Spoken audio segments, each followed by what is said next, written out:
Hello বন্ধুরা, দেখো শুভ সন্ধ্যা।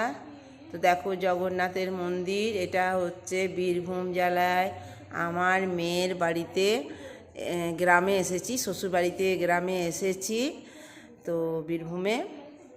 তো ওই জায়গাটার নাম হচ্ছে মেটালা বীরভূম গ্রাম, বক্রেশ্বরের সামনেই।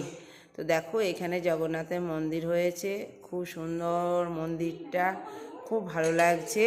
তো চলো আমি আর একটা চারিধার ঘুরে ঘুরে দেখাই আর একটা মন্দির। এই দেখো এখানেও আছে শিব মন্দির।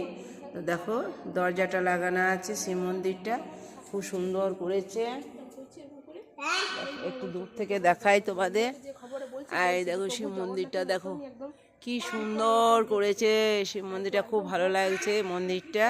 আমি অনেকবার এলাম, কিন্তু এরা এসেছে বলে এদেরকে একটু দেখাতে এলাম, যে এরা দেখবো বলছে, সেই জন্য দেখাতে এলাম। এটা হচ্ছে জগন্নাথের মন্দির। এই দেখো জগন্নাথের মন্দির, খুব ভালো হয়েছে মন্দিরটা, ভালো লাগছে। এখানেও দেখো কি সুন্দর একটা, দেখো একটা ষাঁড়, এখানে তুলসী মন্দির। তো খুব ভালো লাগছে মন্দিরটা, আমার তো বেশ ভালো লাগে, এত সুন্দর মন্দির, খুব সুন্দর লাগে। এখানে লেখা আছে জগন্নাথের মন্দির, শ্রী শ্রী বিষ্ণু মন্দির আর জগন্নাথের মন্দির, আর এখানে আছে শিব।